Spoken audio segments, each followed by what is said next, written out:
mau selamat di sini, maka dia undanglah orang-orang hafiz Quran. Yang namanya hafiz Quran, Allah kasih jaminan 1 kali khatam 1 doa mustajab. Itu jaminan sudah Pak, ada di hadis Imam Al-Baihaqi.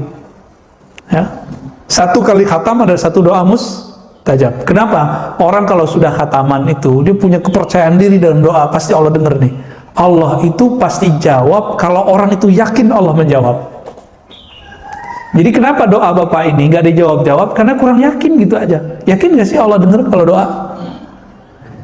Allah tahu nggak sama doa kita? Tahu. Taunya kapan? Sebelum kita doa apa setelah kita doa? Wah, mantap. Tapi bener nggak tuh perasaannya begitu? kayak bener yakin aja kan? Itu persoalan kita Pak, persoalan kita. Jadi sama nih, mau ustadz nggak ustadz sama aja nih. Tapi apakah dengan orang begini kemudian kemuliaan Quran berkurang? Enggak.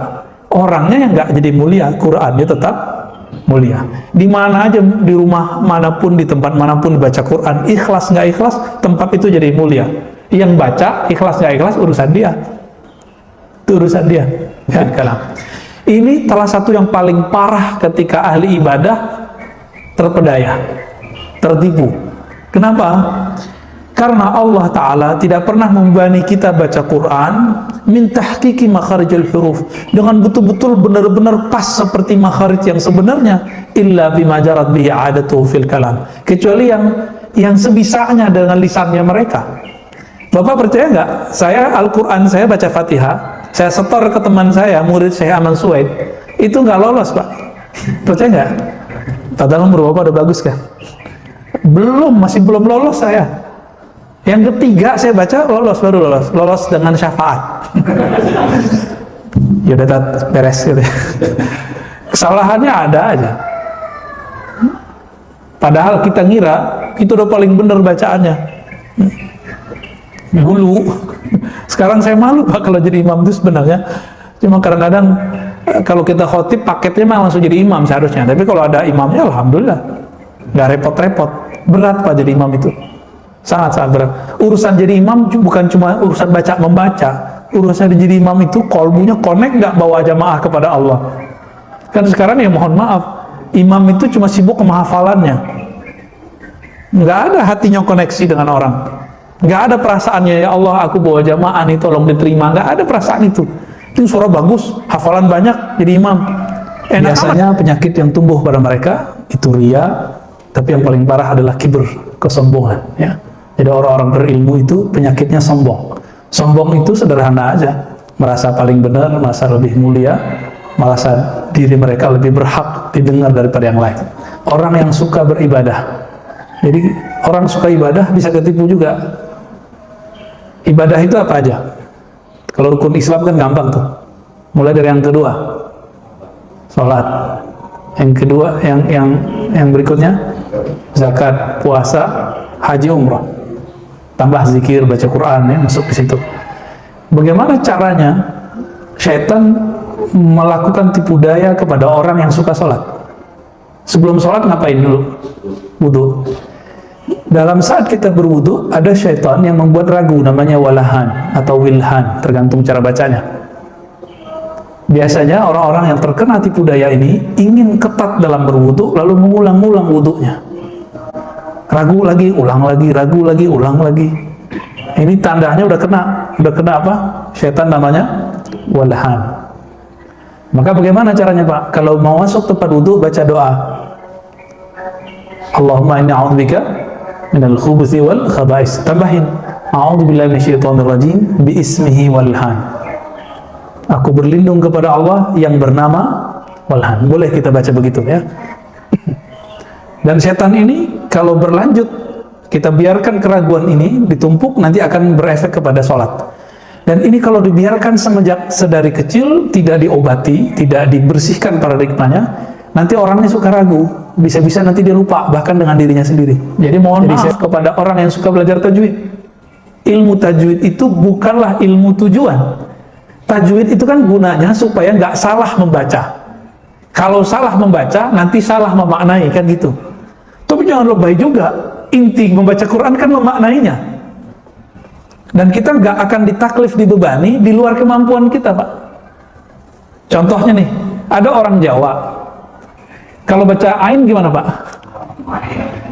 Ngain, udah dibenerin 1000 kali, balik lagi nggak? Balik lagi, kecuali dia santri. Orang awam kan begitu. Terus emang mau dipaksa dia mau baca mati ntar dia baca mulu. Alhamdulillahirabbil alamin. Awalnya kalau ingat kalau dia udah asik baca begitu lagi. Terus gimana? Sholatnya sah nggak? Untuk dirinya sah, tapi kalau jadi imam masalah. Maka yang begini tidak bisa jadi imam kecuali di belakangnya begitu semua, Pak. Fayuhadrimunahu hadramatan, ya. Wa rubbama yakhtimunahu fil yaumi wal laila marrah.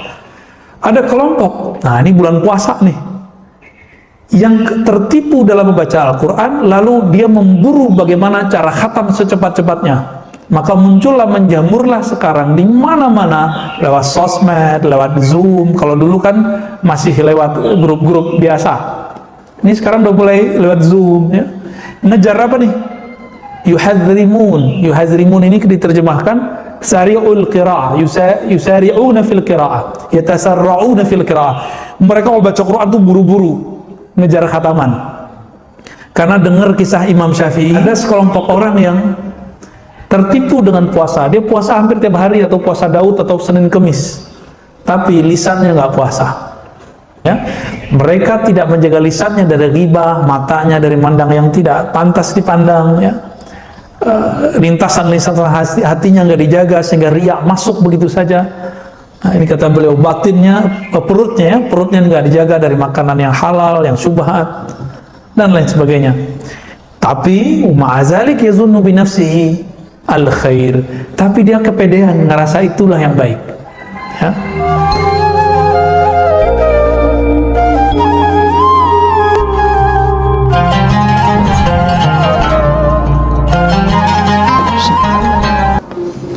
Assalamualaikum warahmatullahi wabarakatuh. Alhamdulillah rabbil alamin, hamdan yuafi ni'amahu wa yukafi'u mazidah.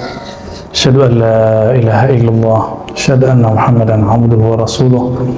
Allahumma salli wa sallim wa barik ala nabiyyina Muhammad wa ala alihi wa ashabihi ajma'in, wa ba'd. Bismillahilladzi la yadurru ma'a ismihi syai'un fil ardi wa la fis samaa'i as-sami'ul 'alim. Bismillahilladzi la yadurru ma'a ismihi syai'un fil ardi wa la fis samaa'i as-sami'ul 'alim. Bismillahilladzi la yadurru ma'a ismihi syai'un fil ardi wa la fis samaa'i as-sami'ul 'alim. Bismillahirrahmanirrahim. Na'udzu bikalimatillahi tammati min syarri ma khalaq. Allahumma nas'aluka khaira hadzal yawm, khaira fihi, khaira ba'dah. Wa na'udzu bika min syarri hadzal yawm, syarri ma fihi, syarri ba'dah. Baik Bapak Saudara maka Allah, sebelumnya kita sudah membahas sampai kepada al-maghrurun atau al-mughtarrin, kelompok yang tertipu. Semoga kita terjaga dari keadaan tersebut, ya. Dan yang kita sudah bahas, ternyata yang dikira selama ini selamat belum tentu selamat, yaitu kelompok ulama atau kelompok intelektual. Ini ulamanya baru ulama zahir, belum sampai keilmuannya ke dalam kolbunya, baru pinter menghafalkan dalil, baru pinter menganalisa dalil, belum bisa merasakan kedalaman dalil. Biasanya penyakit yang tumbuh pada mereka itu riya, tapi yang paling parah adalah kibr, kesombongan, ya. Jadi orang-orang berilmu itu penyakitnya sombong. Sombong itu sederhana aja, merasa paling benar, merasa lebih mulia, merasa diri mereka lebih berhak didengar daripada yang lain. Sekarang kita masuk ke kelompok yang kedua, arbabul ibadat, orang yang suka beribadah. Jadi orang suka ibadah bisa ketipu juga. Ibadah itu apa aja? Kalau rukun Islam kan gampang tuh. Mulai dari yang kedua, sholat. Yang kedua, yang berikutnya, zakat, puasa, haji, umrah. Tambah zikir, baca Quran, ya, masuk di situ.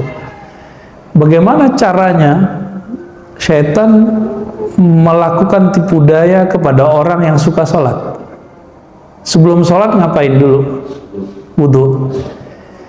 Dalam saat kita berwudhu, ada syaitan yang membuat ragu, namanya walahan atau wilhan, tergantung cara bacanya.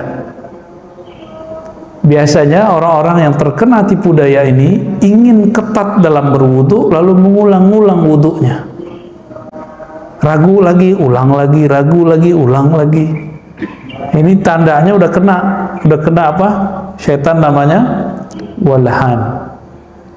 Maka bagaimana caranya Pak? Kalau mau masuk tempat wudhu, baca doa. Allahumma inni a'udzubika minal khubuthi wal khaba'is. Tambahin, a'udzubillahi minasyaitonir rajim bi ismihi walhan. Aku berlindung kepada Allah yang bernama walhan. Boleh kita baca begitu ya.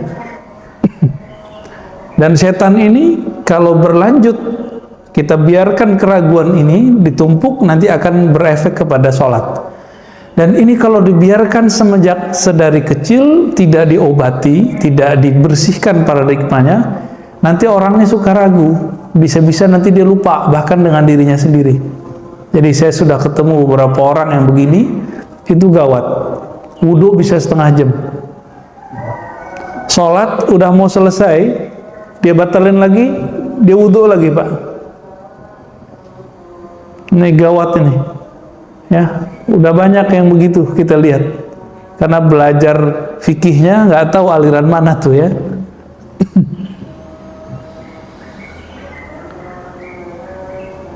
Nah, maka beliau mengatakan firqatun ghalaba 'alaiha al-waswasah fi niyatis shalah. Berikutnya, pernah lihat nggak orang takbir berkali-kali? Kiai loh Pak, Allah Akbar. Kita udah mau apa namanya, jadi dia sholatnya sir. Nah ini kejadian di pesantren, banyak pesantren begini. Dia jadi imam, ini repotnya. Dia jadi imam, Allahu Akbar, kita sudah ikut Allahu Akbarnya dia. Kira-kira sudah sampai walad dolin karena bacaan sir, dia ulang lagi Pak takbirnya. Pantas nggak begitu jadi imam? Nggak pantas, ilmu syaknya belum hilang. Fala yada'uhu syaitan hatta yaqida niyatan sahihatan ala za'mih. Dia mengira syaitan mengganggu dia, maka supaya syaitan ketendang, dia ulang lagi niatnya. Diulang lagi niat, kan niat bareng dengan takbir bagi sebagian ulama. Wa qad yuwaswisuna fit takbir hatta qad yughayyiruna sighat at-takbir. Saking ingin membaguskan takbir, itu takbirnya berubah bunyinya. Coba gimana kalau takbirnya? Kalau takbir biasa gimana? Allahu Akbar. Ini pengen bener. Allahu Akbar. Ada orang begitu? Saya sering dengar begitu Pak ya. Dan lucunya kok di pesantren lagi gitu. Kok di pesantren? Karena ternyata ada cara mengajarkan fikih dengan tidak benar. Jadi Allah aja sudah berubah bunyinya. Lisyiddatil ihtiyat fihi ala zamihim, karena mereka mengatakan inilah yang disebut ketat. Ya. Yaf'aluna dzalika fi awwil shalah summa yaghfuluna fi jami'is shalah. Awal-awal masuk sholat kayaknya mau khusyuk berulang kali. Kalau udah masuk takbir, lalai lagi kolbunya. Fala yahduruna qulubahum. Mereka tidak hadir bersama kolbu mereka. Wa yaghtarruna bidzalika wa ayazunnuna annahum ala khairin inda rabbihim. Nah, ini mereka mengira inilah yang benar. Inilah yang ketat. Fenomena ini biasa terjadi. Nah, kalau di daerah Pulau Jawa kebanyakan pesantren lagi nih.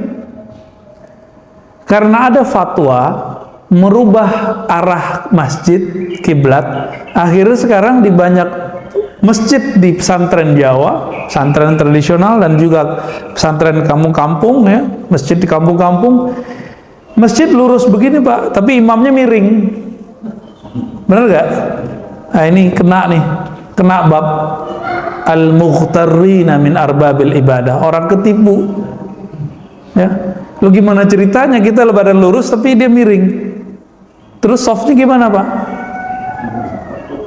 Softnya lurus, tapi semuanya serong. Kebayang? Kebayang Pak?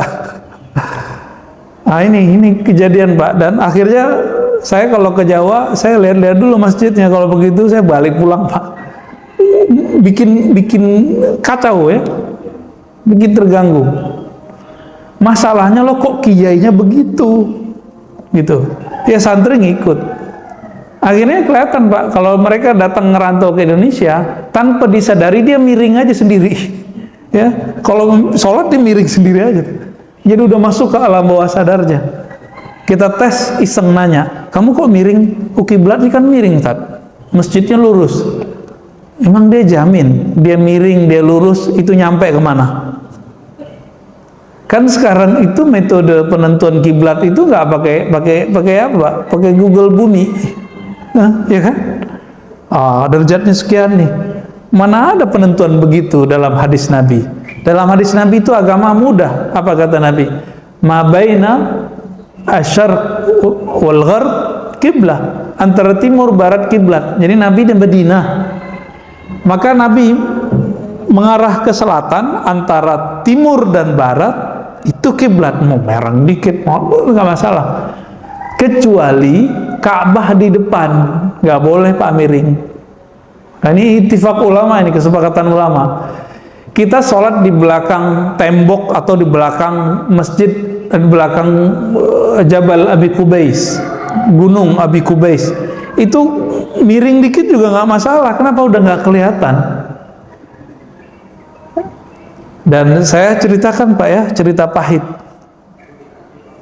Tahu guru kami Kiai Ali Mustafa Yaqub, ya, beliau yang mempertahankan kiblat di masjid kita, di negeri kita tidak perlu ditukar, nggak perlu dimiring-miringin.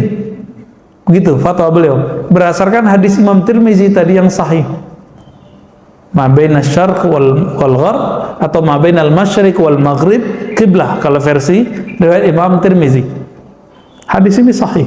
Antara timur dan barat itu kiblat. Kalau kita apa? Antara utara dan barat, antara utara dan selatan, berarti itu kiblat. Ini nggak tahu, ini udah habis dimiring-miringin kali Pak ya. nggak ngeliat kita ya. Akhirnya beliau pernah menginisiasi dan berhasillah tercipta fatwa tidak perlu berubah arah kiblat. Apa yang terjadi? Di belakang ini ternyata ada yang gerilya buat proyek perubahan kiblat. Orang-orang MUI juga ya. Teman-teman saya waktu itu ada yang ikut juga dalam proyek-proyek itu ya. Saya nggak tahu proyeknya proyek fulus apa proyek idealis, saya nggak ngerti ya. Itu urusan mereka. Ditunggulah saat Kiai Ali Mustafa tidak di Jakarta. Kiai Ali Mustafa waktu itu mengantarkan adik-adik kelas saya berdakwah di Papua, di Raja Ampat. Di situ sinyal susah tahun 2010. Ketika beliau ke sana 10 hari, di saat itulah ditikung Pak. Beliau orang wakil komisi fatwa, nggak tahu ada undangan ijtima fatwa, ijtima komisi fatwa, nggak tahu, nggak dikasih tahu. Lalu kemudian ada fatwa baru, nggak dikasih tahu. Begitu modelnya ada MUI itu sekarang ya. Maka semenjak saat itu saya agak, tadinya sebelum 2004 saya nggak percaya dengan MUI Pak. Ketika berguru dengan Kiai Mustafa Yaqub mulai ada kepercayaan, trust. 2004 sampai 2010. 2010 kita duduk-duduk di depan masjid, beliau sangat humble sekali. Kita tanya, ya Sidi, lima taraktum majelis ulama Indonesia. Kenapa engkau udah nggak di MUI lagi, kira-kira begitu. Dijawab kayak tadi, saya lagi nganter adik-adik kelasmu berdakwah ke Papua, di saat itu ditikung. Ya, itu kejadian Pak. Tapi ya semoga sekali itu aja ya. Ya berikut-berikut semoga MUI konsisten lagi lah ya, idealis lagi. Saklek juga, sama-sama sakleknya sih sebenarnya. Guru saya kekeh, MUI-nya kekeh dengan metode-metode begitu ya. Ini lagi ramai kemarin apa, masalah radikal-radikal ya. Ini juga mengecewakan, ada salah satu tokoh MUI ini nggak ngerti bab radikal, ngomong radikal. Mana radikalnya mereka? Mau bela. Dia nggak bisa memetakan radikal itu ada di pemikiran, ada di perbuatan, ada di militer, ada dalam persoalan kenegaraan. Jadi kalau belum nembak-nembak, bagi dia nggak radikal, dia nunggu orang nembak-nembak dulu kali. Nah, padahal orang-orang yang dipermasalahkan ini itu sudah hantam-hantam ulama-ulama, bahkan organisasi yang dia punya Muhammadiyah. Kan ulama yang ini, bagi saya meragukan keulamaannya, karena waktu saya dengar dia ngasih sambutan dulu di salah satu komunitas kampus, masa hadis palsu disebut hadis, man arada dunya fa'alaihi bil ilmi, man arada al akhirah fa'alaihi bil ilmi. Yang pengen dunia, pengen akhirat, hendak pakai ilmu. Itu kan bukan hadis Nabi, itu kan kalam Imam Syafi'i, disebut itu hadis. Nah, di situ saya tahu dia bukan ulama dalam pengertian ulama turas, nggak ngerti deh. Maka nggak ngerti juga kalau ini orang radikal pemikiran, berpotensi untuk bisa bikin kacau, tinggal dipoles sedikit jadi itu Pak, kelompok-kelompok ekstrem ini. Apalagi kasus-kasus begini sekarang, waduh gampang sekali. Maka perempuan yang sangat lembut bisa jadi kasar dan mau nembak orang. Ya. Walaupun nembaknya bakal nggak bunuh-bunuh orang juga, tapi kan serem juga Pak. Ya. Nah, ini fenomena apa? Ya fenomena tadi. Ulamanya ribut sama ulamanya, ya, nggak kompak. Ya. Nah, kembali ke sini. Itu opini Pak ya. Semoga kita diampuni oleh Allah.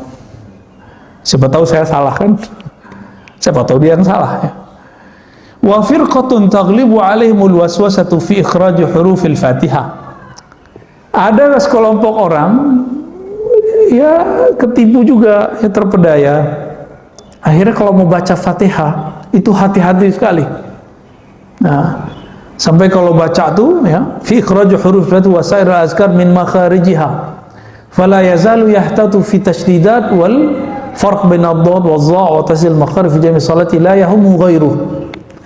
Jadi sibuk gimana cara baca. Kalau kita baca Bismillahirrahmanirrahim itu kayaknya nggak bedain Pak ya, hak kecil hak besar nggak dibedain. Orang ini secara ilmu tajwid benar, dia bedain Bismillahi, kemudian ketika Ar-Rahmani dia baca benar-benar.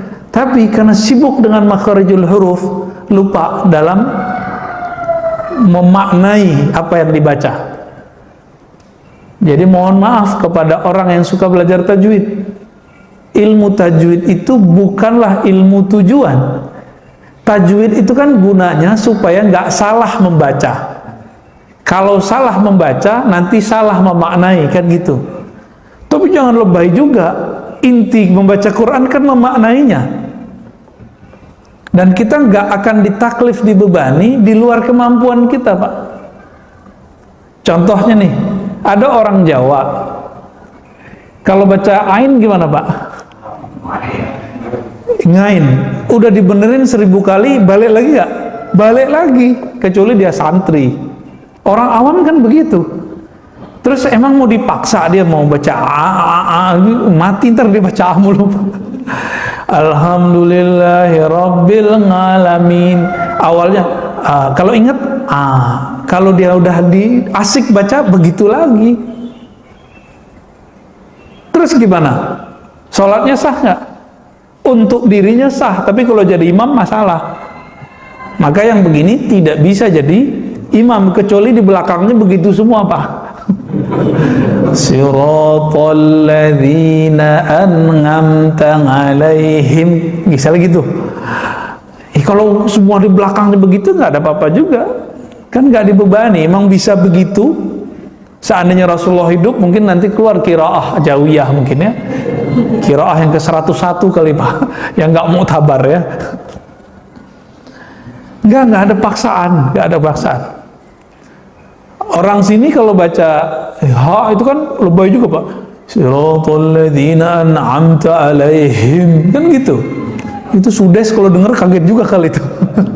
Nggak gitu-gitu amat. Cuma ya begitu orangnya baca, mau gimana lagi? Ya. Orang Sunda, saya kan pernah sebulan praktek dulu, ada KKN namanya ya. Kalau kita kuliah ada KKN Pak, Bakti Sosial Baksos. Kita ajarin nih, mulai dari kecil sampai yang tua kita ajarin. Kayaknya udah berhasil tuh. A'udzu, dari a'uju, a'udzu. Udah yang 3 kali balik lagi a'uju. Apa yang paling lucu, belakangnya kan ar-rajim, jadi ar-razim. Lah kayaknya itu nama saya tuh ar-razi. Ya, kalau nggak ada mimnya kan itu nama saya Pak. Mungkin saya jadi setan kali lagi gitu. Nggak bisa dibenerin. Imamnya begitu, semua di belakangnya begitu. Mau diapain? Ya udah nggak apa-apa gitu. Nggak usah dipaksa juga, kecuali dia santri. Ya. Nah, bagi orang-orang tertentu kalau mendengar begitu dia ulang lagi sholatnya Pak, ya nggak apa-apa. Misalnya kita dengar orang begitu, kita di belakangnya, boleh nggak ulang sholat? Boleh. Secara hukum qiraatnya, tajwidnya mungkin nggak nyambung, tapi nanti secara hukum kolbu kan bisa aja Pak. Allah mungkin, siapa tahu dia lebih khusyuk dari kita kan. Allah kan bisa mengerti semuanya. Yang bikin lidah dia begitu kan Allah juga ya. Apa kata beliau? Haza huwa aqbah anwahil ghurur fa innahu lam yukalliful khalqa fi tilawatil Qur'an min tahqiqi makharijul huruf illa bima jarat bi adatun fil kalam. Ini salah satu yang paling parah ketika ahli ibadah terpedaya, tertipu. Kenapa? Karena Allah Ta'ala tidak pernah membebani kita baca Quran min tahqiqi makharijul huruf, dengan betul-betul benar-benar pas seperti makharij yang sebenarnya, illa bima jarat bihi adatu fil kalam, kecuali yang sebisanya dengan lisannya mereka. Bapak percaya nggak? Saya Al-Quran, saya baca Fatihah, saya setor ke teman saya, murid saya Aman Suwaid, itu nggak lolos Pak. Percaya nggak? Padahal umur Bapak udah bagus kan? Masih belum lolos saya. Yang ketiga saya baca lolos, baru lolos dengan syafaat. Ya udah beres gitu. Kesalahannya ada aja. Padahal kita ngira itu udah paling benar bacaannya. Dulu. Sekarang saya malu Pak kalau jadi imam itu sebenarnya. Cuma kadang-kadang kalau kita khotib paketnya memang langsung jadi imam seharusnya. Tapi kalau ada imamnya alhamdulillah, nggak repot-repot. Berat Pak jadi imam itu, sangat-sangat berat. Urusan jadi imam bukan cuma urusan baca-membaca. Urusan jadi imam itu kolbunya connect nggak bawa jamaah kepada Allah. Kan sekarang ya mohon maaf, imam itu cuma sibuk kemahafalannya, nggak ada hatinya koneksi dengan orang. Nggak ada perasaannya, ya Allah aku bawa jamaah nih tolong diterima. Nggak ada perasaan itu. Itu suara bagus, hafalan banyak, jadi imam. Enak amat jadi imam begitu. Tip aja kita taruh di depan Pak ya, MP3 ya, bagus mau suaranya. Nggak, bukan itu yang jadi imam. Yang jadi imam tuh ruhnya berkoneksi kepada Allah Subhanahu wa Ta'ala.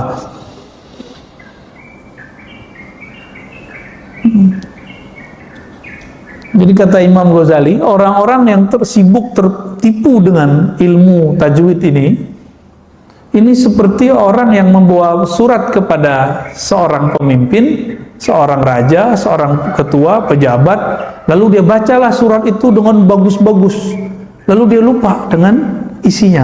Mirip-mirip kayak kita dulu sekolah, terus baca undang-undang dasar, ya, apa pembukaan ya?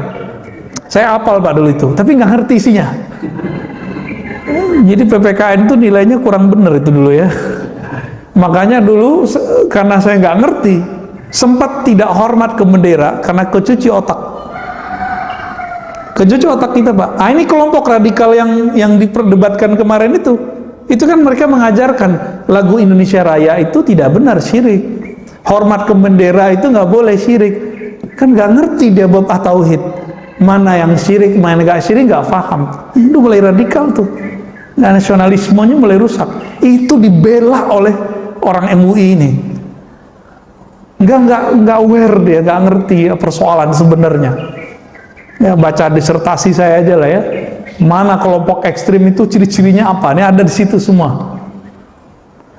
Ini menyedihkan Pak hari ini. Asal komen aja. Dan yang menyedihkan sekampung lagi mas saya. Senior jatuh ya, umuran bapak saya lah jatuhnya. Nggak enak juga loh kalau mau ngomong Pak ya. Takut kualat juga. Siapa tahu sukunya sama dengan mak saya kan. Ya semoga beliau aware lah ya. Jangan asal komen-komen aja kalau di sosmed itu, di TV dan segala macam ya. Saya yakin seumuran beliau nggak mau cari popularitas lah ya, mungkin mau ngasih kesempatan buat anak muda, tapi dia nggak mengerti persoalan yang sebenarnya. Persoalan itu berkembang terus Pak. Orang-orang tua harus belajar juga sama anak muda. Jangan anak muda mulu yang berjamaah yang tua ya. Banyak yang kita perlu nanya sama anak muda Pak. Banyak persoalan hari-hari ini itu banyak kita nggak ngerti. Nanya sama anak muda, dengerin dia bercerita apa yang dia dapatkan. Kira-kira gimana Pak? Kalau ada orang bilang lagu Indonesia Raya itu syirik, gimana? Itu radikal nggak sih? Radikal nggak? Itu anti NKRI nggak tuh? Terselubung kan? Hormat ke bendera nggak boleh katanya. Gimana? Ketemu polisi sama angkatan gawat ya. Saya lama Pak nggak hormat ke bendera. Mulai dari kelas 3 Sanawiyah, MTSN, ya sampai kemarin-kemarin lah. Belum lama ini. Dulu saya benci Soekarno Pak. Yang sampai kepada saya cerita Soekarno ini yang menjarain ulama. Sampai kemudian Allah takdirkan 2011 saya diizinkan oleh Allah, dibimbing oleh Allah untuk terlibat menerjemahkan buku anak dari salah satu pejuang ya. Saifuddin Zuhri punya anak kalau salah ya. Nah, itu anaknya itu nulis buku. Saya lupa, Isa Al-Ansori pas Saifuddin Zuhri ya. Dia punya anak profesor, bukunya tentang Piagam Jakarta. Ini sekarang 2001, saya dulu 2011, udah 10 tahun, jadi udah lupa ya. Tapi karena menerjemahkan itu saya jadi tahu Soekarno itu ternyata seorang Islami. Bahkan jangan-jangan dia waliullah juga kan, nggak tahu kita. Nah ini sekarang muncul anak-anak muda, pendakwah-pendakwah muda membenci Soekarno sekarang ya. Gawat Pak sekarang Indonesia. Jangan kita biasa-biasa aja. Baik, firqatun ightarru bi qira'atil Qur'an fayuhadrimunahu hadramatan ya. Wa rubbama yakhtimunahu fil yaumi wal laila marrah. Ada kelompok. Nah, ini bulan puasa nih. Yang tertipu dalam membaca Al-Quran, lalu dia memburu bagaimana cara khatam secepat-cepatnya. Maka muncullah, menjamurlah sekarang di mana-mana lewat sosmed, lewat Zoom. Kalau dulu kan masih lewat grup-grup biasa. Ini sekarang udah mulai lewat Zoom ya. Ngejar apa nih? Yuhazrimun ini diterjemahkan sari'ul qira'ah, yusari'una fil qira'ah, yatasarra'una fil qira'ah. Mereka kalau baca Quran tuh buru-buru ngejar khataman. Karena dengar kisah Imam Syafi'i selama 4 tahun di rumahnya khatam 4.000. Berarti setahun 1.000. Imam Syafi'i pagi sampai sore khatam, sore sampai pagi khatam, berarti sebulan beliau khatam 60 kali. Imam Syafi'i. Tapi kan Imam Syafi'i Pak, Imam Syafi'i Arabi, Arab asli. Dia ngomong, orang cepat ngomong dia bisa langsung ngerti Pak. Saya walaupun sudah ngomong Arab dari tahun kapan gitu ya, tapi kalau ketemu orang Arab yang Yang dari sono juga kita mikir-mikir dulu nih ngomong apa nih, karena lahjah mereka beda-beda. Kita kan yang kita belajar di sini cuma Arab Fusha, Arab yang nggak mulai lokal udah nggak ngerti kita, ya harus penyesuaian dulu telinganya baru pas. Nah, Imam Syafi'i ini baca Quran, kita bacanya satu baris, beliau mungkin udah nyampe setengah halaman kalau lagi yuhazrimun, pengen khataman. Cuma beliau faham. Imam Syafi'i itu sebelum membaca udah faham duluan. Kita udah baca berkali-kali nggak faham-faham juga. Khusus Imam Syafi'i ini mengkhususkan kalau Ramadan itu bulan khataman. Di luar Ramadan itu bulan tafakkur. Beliau bertafakkur, baca ayat. Kadang-kadang baru separuh ayat beliau berhenti, nangis, tersungkur sujud, ya, nggak bangun-bangun tuh. Ntar bangunnya udah tengah malam, lanjutin ayatnya, baru satu ayat sujud lagi, begitu terus. Ketika pagi beliau kemudian menemukan maknanya sampai sab'ina wajahan, 70 makna. Satu ayat bagi beliau bisa 70 makna. Kalau kita satu ayat 0,0007 makna. Ya, karena nggak ngerti bahasa Arab. Orang ngerti bahasa Arab juga belum tentu ngerti bahasa Al-Quran. Bahasa Al-Quran itu dibilang susah, mudah. Dibilang mudah, susah juga. Jadi nggak boleh kita anggap remeh, nggak boleh juga dianggap susah-susah banget. Ustaz Harun sakit ya? Ya, syafa'ullah.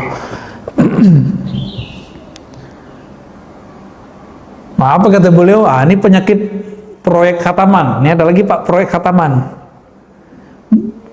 Lidah baca, pikiran mikirin amplop. Bakal dikasih berapa nih gitu ya. Kok itu serius Pak, pengalaman kita tuh.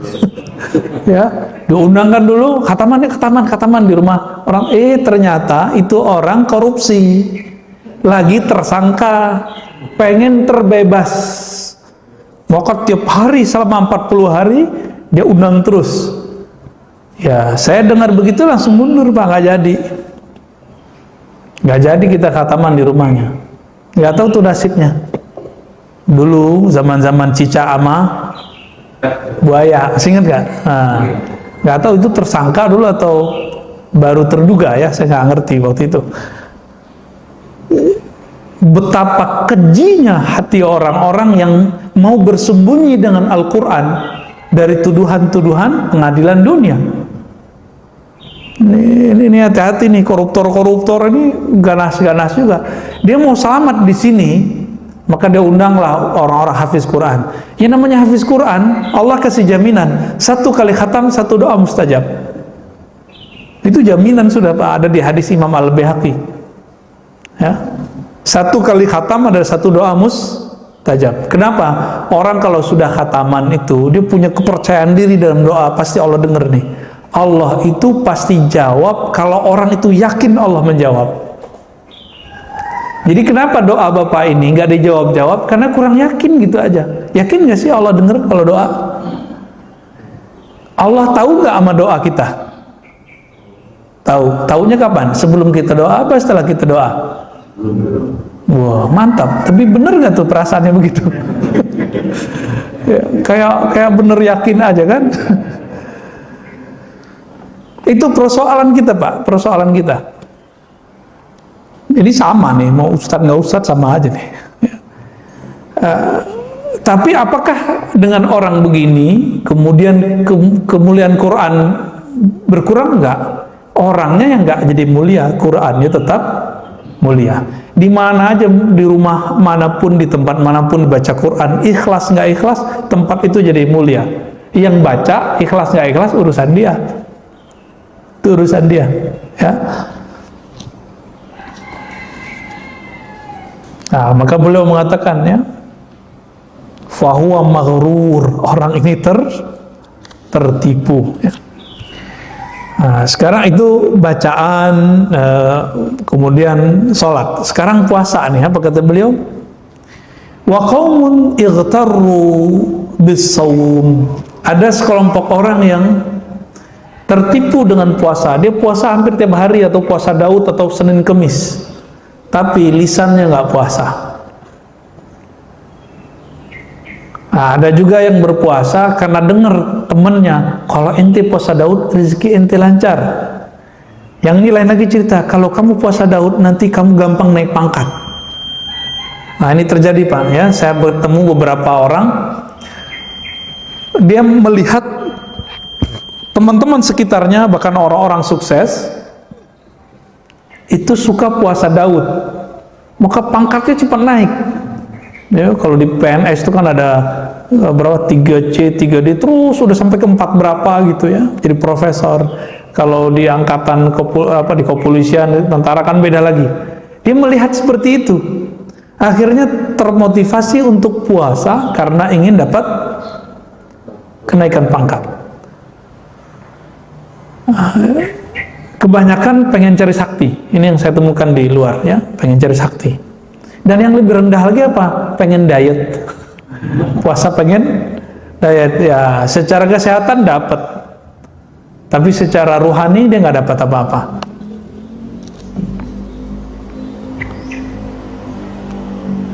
Wahum la yahfazuna alsinatahum anil ghaibah wa khawatirahum anil riya wa wabatinahum anil haram indal iftar wa alsinahum anil hadayan, ya. Mereka tidak menjaga lisannya dari ghibah, matanya dari mandang yang tidak pantas dipandang, ya. Lintasan-lintasan hatinya nggak dijaga sehingga riya masuk begitu saja.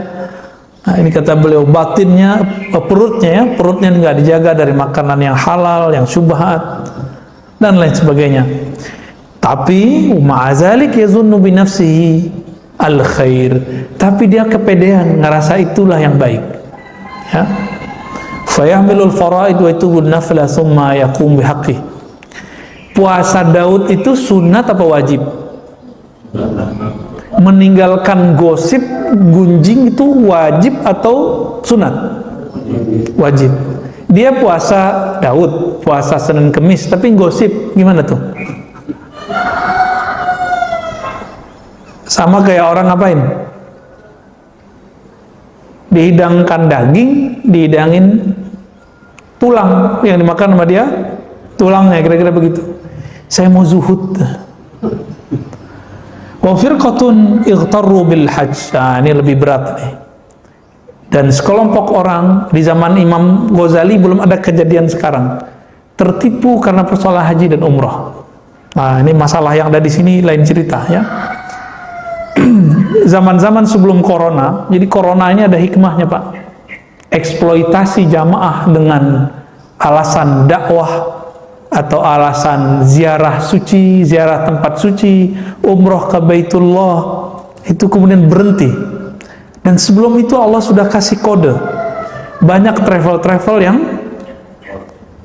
ngapain? Belum tutup, menipu. Itu teguran dari Allah Pak. Orang di travel itu ustadz-ustadz loh Pak, ya enggak? Ustadz-ustadz, teman-teman saya juga.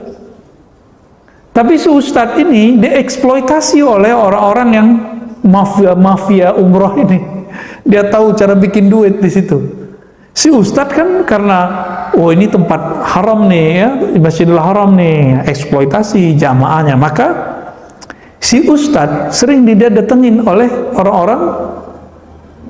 Ya, kalau saya dulu hampir tiap bulan Pak, sebulan tuh berapa kali orang datang ke kita, karena tahu kita ada jamaah, walaupun jamaah saya nggak banyak, ya, ada murid lah. Kenapa? Wah, ini bisa jadi objekan nih gitu. Jadi orang-orang travel tuh kalau ngeliat ustadz, wah ini mangsa nih, bisa dieksploitasi nih. Nah, alasannya nanti kerjasama. Ayo ustadz, kita bergerak di dakwah. Ya sebenarnya sah-sah aja. Kita buat travel untuk memberangkatkan orang pergi umroh, bagus nggak? Bagus. Tapi kalau eksploitasi gimana? Orang udah berangkat lagi. Akhirnya jamaah itu sibuk dalam ritual pribadi. Dia bolak-balik umroh, tapi tetangganya radius 40 rumah tuh ada yang kelaparan. Ini umroh apaan begitu? Ya, percuma begitu, ya.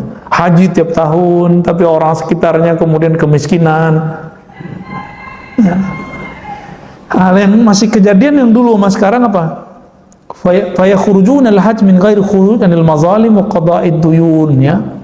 Sekarang kan ada nih, ini kita terjemah bebas ala sekarang aja, Pak. Umroh dulu, bayar belakangan, ada nggak? Nah, itu bagi saya nggak syar'i. Jadi tolong para travel itu di skip aja, jangan buat program begitu lagi. Itu berbahaya. Ntar duit diputarnya di kooperasinya nanti pakai perbankan. Nanti kan perdebat lagi. Ribawi penggak kan jadi repot, Pak, nanti.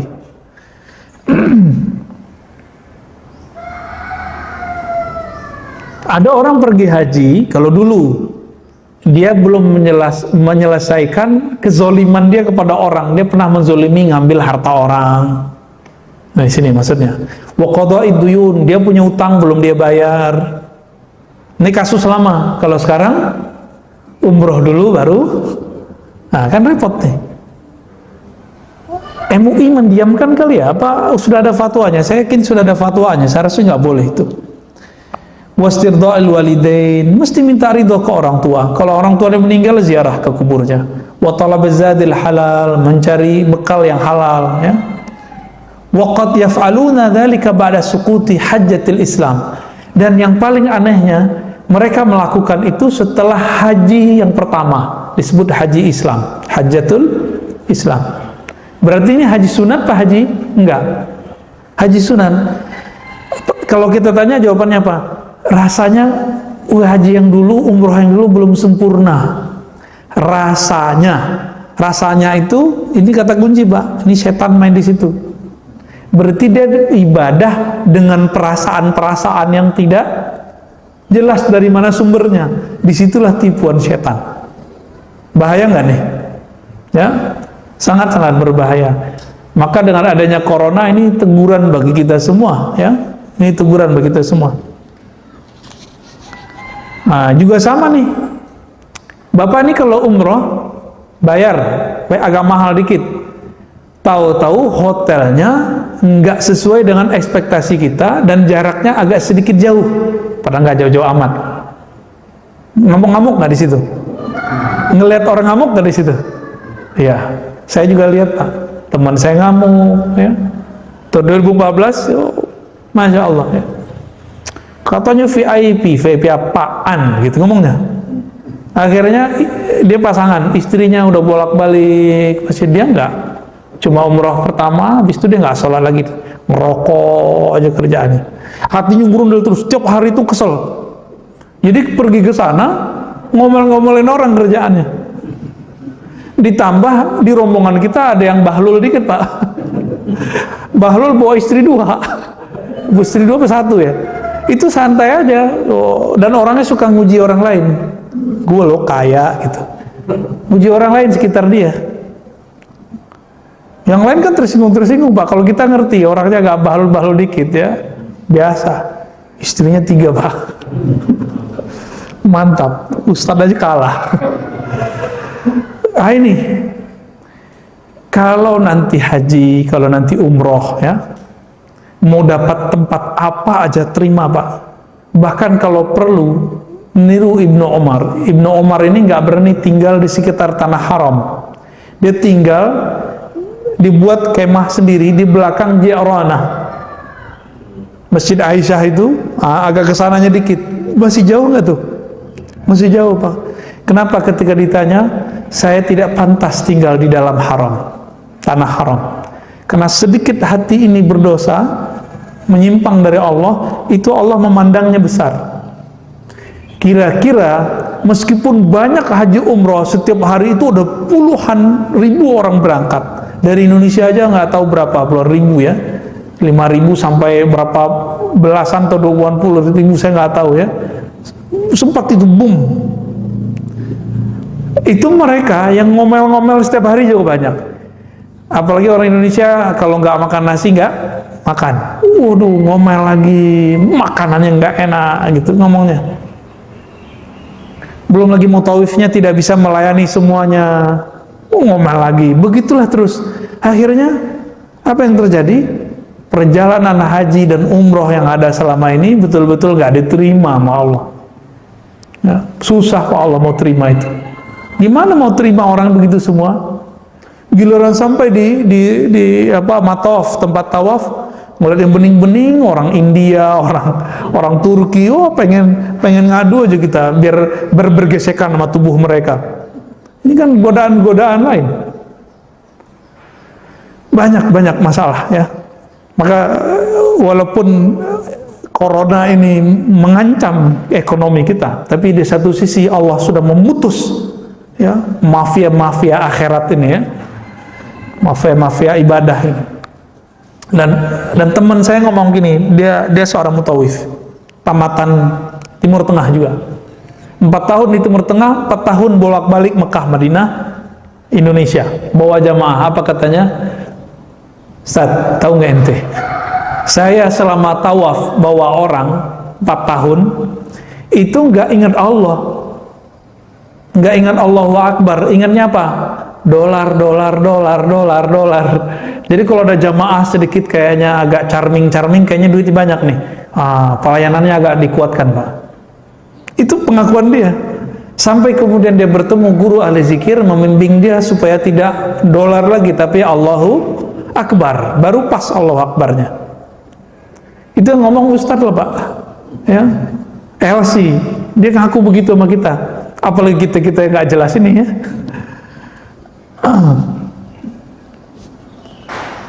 Jadi kalau tinggal di Mekah, Madinah, jangan pernah kesel sama orang, jangan pernah benci sama orang. Ngelihat ada yang aneh nih, jangan kesel juga sama orang. Askar ini kan kasar-kasar ngomong sama kita, emang dia mau ngomongnya begitu, memang perintah dan tugasnya begitu, gak usah kesel Pak, biarin aja. Jadi kita ngeliat aneh-aneh. Dan ingat, kalau tinggal di Mekah jangan beramal dengan amalan orang-orang yang ada di Mekah, karena belum tentu orang di Mekah itu orang alim. Ini pesan Imam Nawawi. Beramal itu ngikutin ulama, bukan ngikutin orang Mekah. Ya. Wah, ini masih banyak nih Pak. Udah dulu deh. Udah 6:10. Jadi Bapak Saudara karena Allah, ujian pada ahli taat ini beragam dan itu semua bisa menimpa kita ya. Nah, semoga kita terjaga dari tipuan-tipuan ini. Ya, ini sebabnya satu. Kalau dia ingin pamer, berarti riya di kolbunya masumah, belum disembuhkan. Kalau dia tadi ngamuk-ngamuk di Masjidil Haram, berarti dia kibir, dia merasa sombong, dia merasa pengen dilayani. Ini harus dibenerin sebelum ke sana.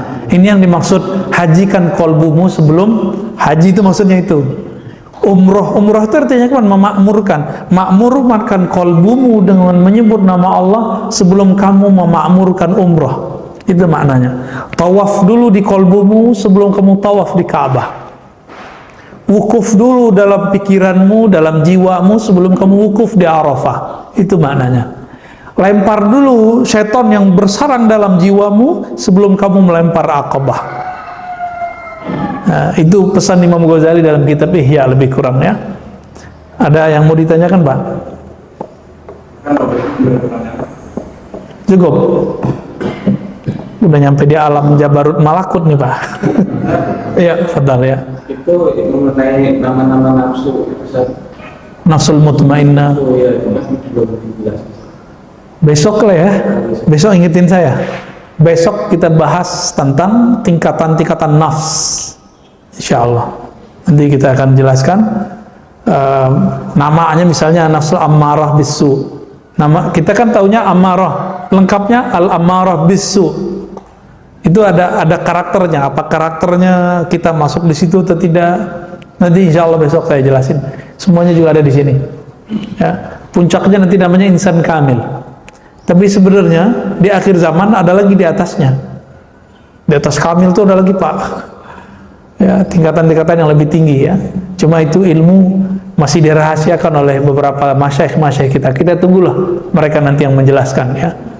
Nah, kita jelasin sampai ke insan kamil aja, insya Allah. Jadi manusia yang sudah sempurna batinnya. Nah, mereka yang kita sebut wali. Tapi yang kamil ini masih ada lagi di atasnya. Nanti ada puncaknya adalah Nabi Muhammad. Di bawah Nabi Muhammad para nabi, di bawah para nabi nanti ada wali kutub, wali besar. Nah, insan kamil itu di bawahnya. Jadi insan kamil belum selesai kalau bagi ulama-ulama akhir zaman yang mengerti persoalan ini. Semoga kita bisa menjelaskannya besok ya. Besok hari apa? Kamis. Terakhir kan besok ya. Nanti agak panjang dikit bolehlah insyaallah. Semoga kajian ini diridhai oleh Allah Subhanahu wa taala. Saya bukan orang sempurna, saya berbicara begini pakai kitab karena saya takut salah, maka saya masih pakai kitab ya. Semoga ini pertanda kalau kita masih dilihat oleh Allah mencari kebenaran, mencari ilmu dari buku-buku karya-karya ulama-ulama kita. Amin ya rabbal alamin. Nas'alukallahu al-'afwa wal 'afiyah lana wa li walidina wa li masyayikhina wa li sairil muslimin wal muslimat al-ahya'i minhum wal amwat. Allahumma astur 'auratina bi sitrikal jamil. Ya Allah, ampuni kami, ampuni guru-guru kami, orang tua kami, orang yang hadir pada pagi ini. Ya Allah, tutup aib kami di sisimu ya Allah, dan tutup aibmu kami di sisi makhlukmu ya Allah. Allahumma ya muqallibal qulub, wahai yang membolak-bolak hati kami, maka bolaklah, berubahlah hati kami selalu mendekat kepada Engkau, mencari kebaikan-kebaikan di sisi Engkau.